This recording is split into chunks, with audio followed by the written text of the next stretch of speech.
My name is Lauren Fisher, and at 32, I thought I understood the rhythm of Quartz Creek Hospital. The morning shift changed at 7. The way the fluorescent lights hummed differently in the East Wing, the particular squeak of the medication cart wheels on the polished linoleum floors. After 6 years as a registered nurse in the cardiac unit, I believed I knew every corner of this place nestled in the mountains of Crystal Bay, Colorado. The first sign something was wrong came on a Tuesday in March. I was reviewing patient charts in the break room when I noticed Dr. Gabrielle Hartwell, my clinical mentor and the unit's assistant director, quickly closing her laptop as I approached. The screen went dark just as I caught a glimpse of what looked like insurance forms, not the usual patient documentation we typically handled. "Just catching up on some administrative work," she said, her smile not quite reaching her eyes. Dr. Hartwell had been my guide through the complexities of cardiac care since I'd started here.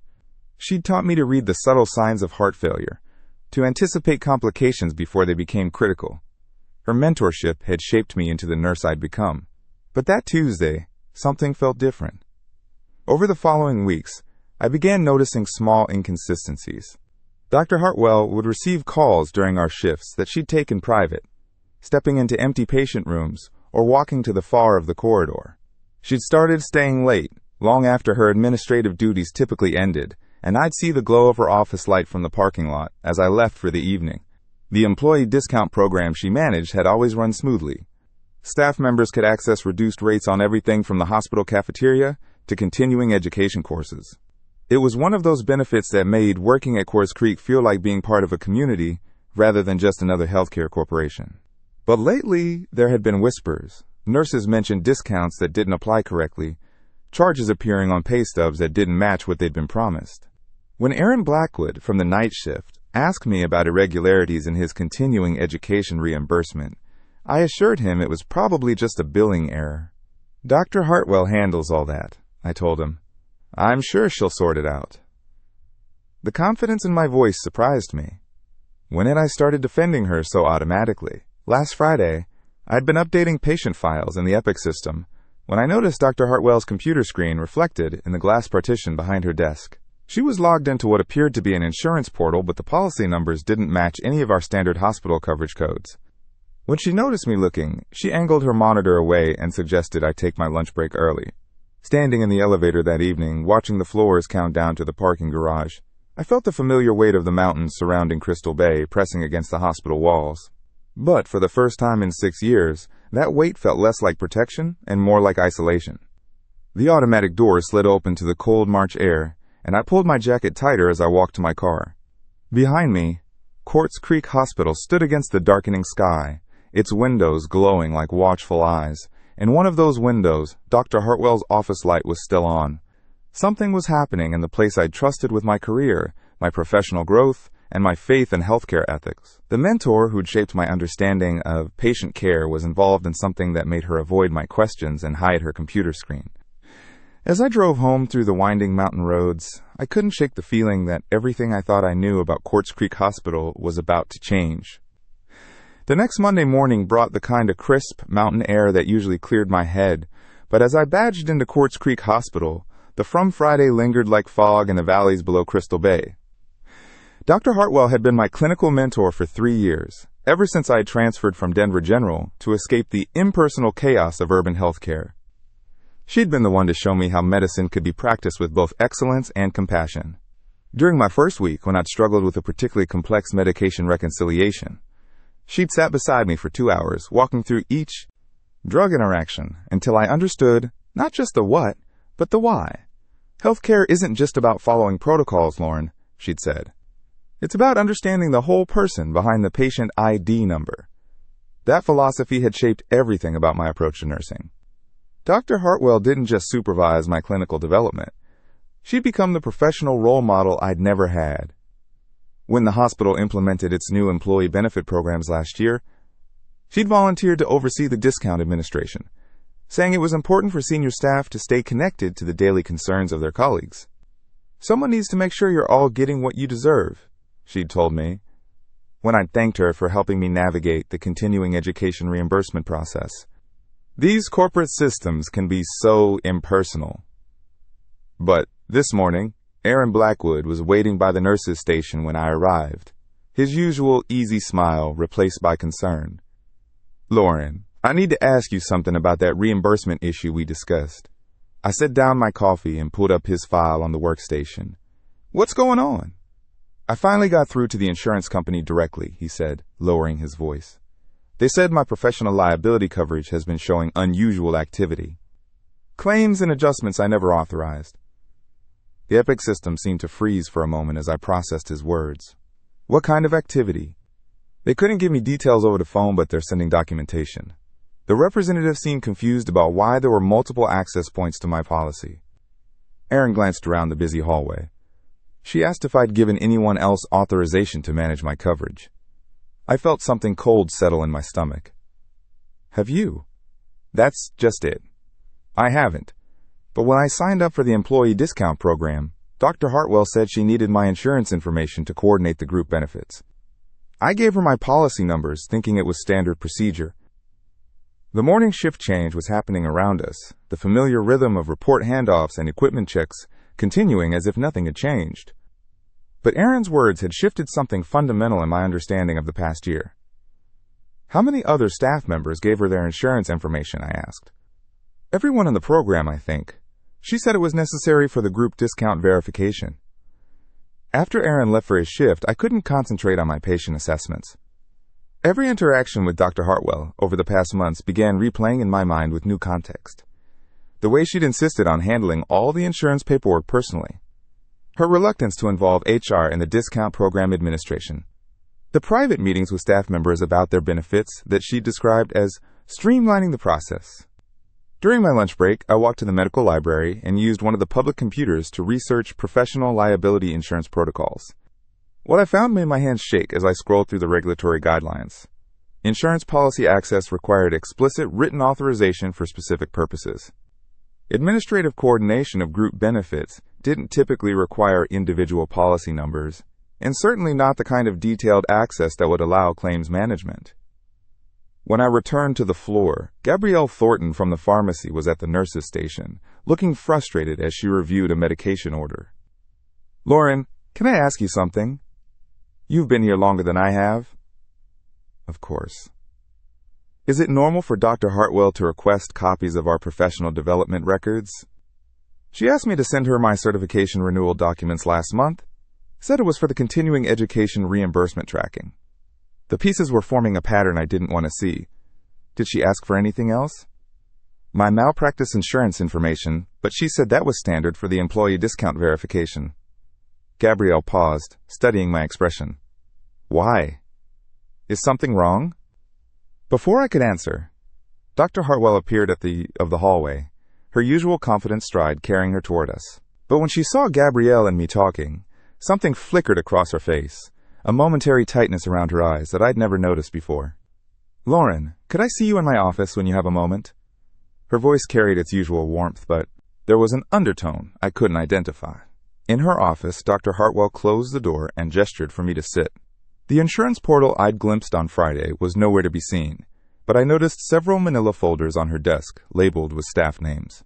"I wanted to discuss your professional development goals for the next quarter," she began, but her eyes kept drifting to the folders. "I've been reviewing your progress, and I think you're ready for some additional responsibilities." "What kind of responsibilities?" "I'd like you to help me with the employee benefit administration. You have such good rapport with the staff, and it would be valuable experience for your leadership development. The offer should have felt like recognition, like trust. Instead, it felt like recruitment." "What would that involve?" "Helping me organize the insurance documentation, following up on reimbursement requests, that sort of thing. Nothing too complex, but it would give you insight into the administrative side of healthcare management." I thought about Erin's confusion, about Gabrielle's questions, about the pattern of information gathering that seemed to extend far beyond what any discount program would require. "Can I think about it?" Dr. Hartwell's smile didn't quite reach her eyes. "Of course, but don't take too long. I'd like to get you started soon." That evening, I stayed late to catch up on documentation. But really, I was waiting for the floor to quiet down so I could think. Around 9 o'clock, I was updating patient charts when I heard Dr. Hartwell's voice from her office, speaking quietly into her phone. "The adjustment should process by Friday," she was saying. "No, there won't be any flags. I have all the authorization documentation." I moved closer to the hallway, staying in the shadows cast by the medication room doorway. The liability coverage modifications are already in place. Fisher's policy has the highest limits, so we should prioritize that one for the next phase. My policy. She was talking about my professional liability insurance. The conversation continued, but the words seemed to blur together as the reality of what I was hearing settled over me. Dr. Hartwell, the mentor who'd taught me about compassion in healthcare, who'd guided my professional development, who'd become the standard by which I measured ethical practice, was using my insurance coverage for something I'd never authorized. When her office door opened, I quickly returned to the nurse's station and focused on my computer screen. Dr. Hartwell walked past without acknowledging me, her heels clicking against the polished floor as she headed toward the elevator. I sat in the empty hallway, surrounded by the quiet hum of medical equipment and the distant sounds of the night shift beginning their rounds. The mountains outside the windows were invisible in the darkness, but I could feel their presence, solid and unchanging, while everything I believed about this place crumbled around me. The woman who'd shaped my understanding of professional integrity had been systematically violating the trust of her colleagues, using our insurance information for purposes I couldn't yet fully comprehend. And somehow, I'd become not just a victim, but potentially an unwitting accomplice in whatever scheme she was operating. The weight of that realization pressed down on me as I gathered my things and prepared to leave. Tomorrow, I would have to decide whether to confront her directly or find another way to uncover the full extent of what she'd been doing. But tonight, I just needed to get home and figure out how to process the fact that my professional mentor had betrayed not just my trust, but the trust of everyone who'd looked to her for guidance. As the elevator carried me down to the parking garage, I realized that the growing I'd felt over the past weeks hadn't been paranoia or misunderstanding. It had been my instincts trying to warn me that the person I'd trusted most in my professional life was the one I should have been watching most carefully. The next morning arrived with the kind of crystalline clarity that only comes after a sleepless night. I'd spent hours staring at my ceiling, replaying every interaction with Dr. Hartwell, every moment when I'd felt something was off, but dismissed it as inexperience or overthinking. I arrived at Quartz Creek Hospital 30 minutes early, my badge trembling slightly as I scanned into the building. The familiar antiseptic smell and soft beeping of monitors felt different now, like walking through a place I'd once called home, but no longer recognized. My first stop was the risk management office on the 3rd floor. Sarah Ingram, the department coordinator, had always been approachable during our monthly safety meetings. If anyone would know the proper channels for reporting insurance fraud, it would be her. "Lauren, you're here early," Sarah said, looking up from her computer as I knocked on her open door. "Everything all right?" I closed the door behind me and took the chair across from her desk. "I need to report a potential violation of professional liability insurance protocols. It involves a senior physician." Sarah's expression shifted from casual friendliness to professional attention. She pulled out a legal pad and clicked her pen. "Tell me what you've observed." I walked her through everything. The overheard phone conversations, the insurance documentation I'd seen, the pattern of behavior that had been building for weeks. Sarah took notes without interrupting, occasionally asking for clarification on dates or specific details. "This is serious, Lauren," she said when I finished. "Professional liability insurance fraud can result in criminal charges, not just disciplinary action. Are you prepared for the investigation that will follow?" The weight of her words settled over me. "I understand, but I can't pretend I didn't see what I saw." Sarah nodded approvingly. "I'll need to involve hospital administration and potentially external investigators. This will likely take several weeks to resolve, and during that time, you may face pressure from colleagues who don't understand the situation." She was right about the pressure. By afternoon, word had somehow spread through the hospital's invisible communication network that an investigation was underway. I felt eyes following me as I moved through the corridors, heard conversation stop when I approached the nurse's station. Dr. Hartwell maintained her usual professional demeanor during our scheduled patient rounds, but there was a new in her voice when she addressed me directly. She assigned me to different cases than usual, keeping our interactions minimal and focused strictly on immediate patient care needs. "Fisher, I need to see you in my office after rounds," she said as we finished reviewing the last chart of the day. The walk to her office felt endless. When I knocked on her door, she called for me to enter without looking up from her paperwork. "Sit down," she said, finally raising her eyes to meet mine. "I understand you've been asking questions about administrative procedures." I kept my voice steady. "I've been following proper reporting protocols for concerns about professional conduct." "Concerns?" Dr. Hartwell leaned back in her chair. Lauren, I've been practicing medicine for 15 years. I've mentored dozens of residents and nurses. My professional record is impeccable. I'm sure the investigation will reflect that, I replied. Her expression hardened. Investigation? Yes, I've been informed about that. It's unfortunate when junior staff members misunderstand routine administrative processes and create unnecessary complications. The dismissive tone stung, but I'd expected it. I reported what I observed. The investigation will determine whether my concerns were justified.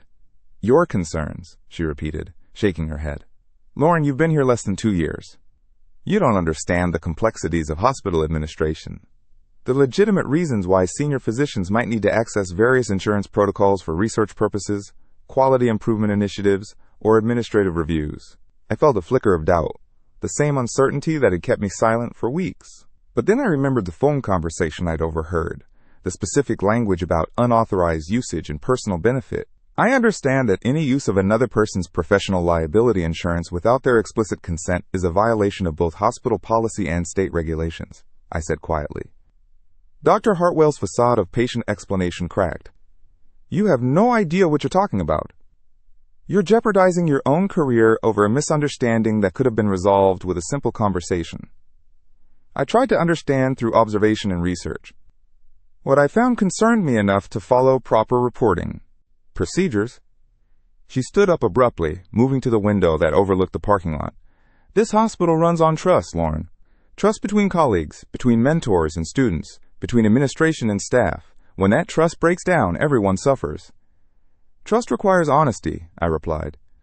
And accountability. The silence stretched between us until Dr. Hartwell turned back to face me. You're dismissed. I suggest you think carefully about how you want to proceed with your career here.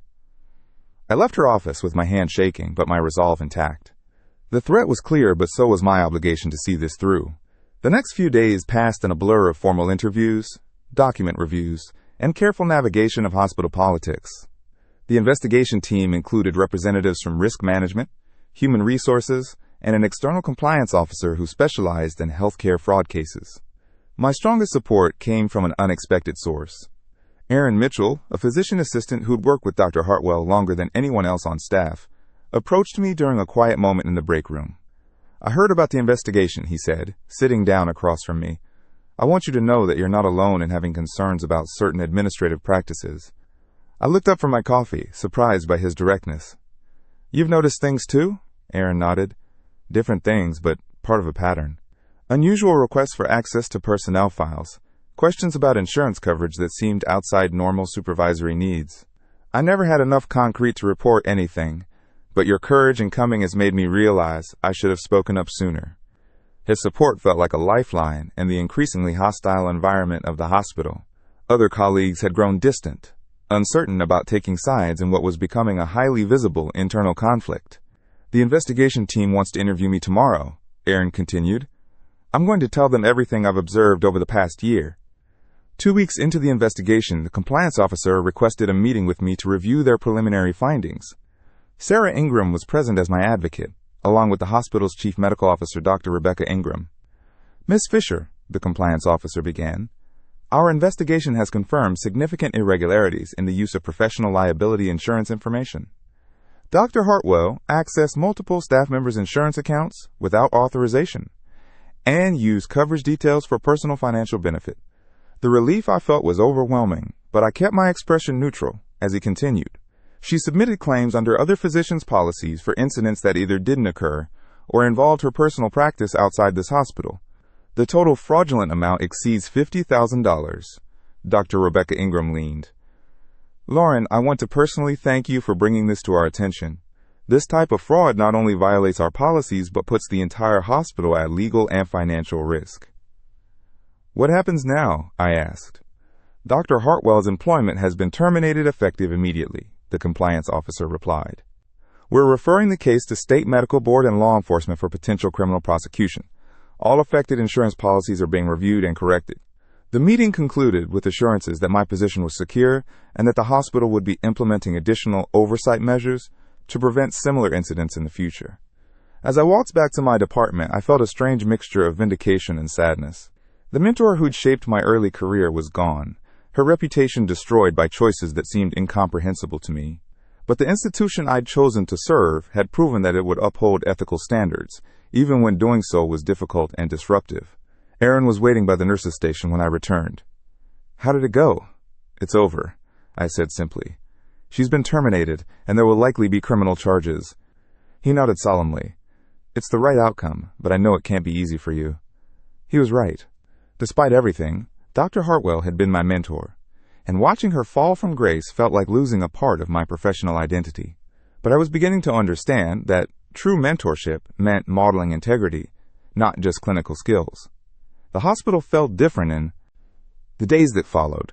Conversations resumed their normal rhythm. The day-cell that had permeated the corridors began to dissipate, and colleagues who'd been distant started treating me with a new respect. I realized that by standing up for what was right, I'd not only protected myself and my colleagues, but had also demonstrated the kind of professional courage that the healthcare field desperately needed. The betrayal had been painful, but it had also revealed my own strength and commitment to ethical practice.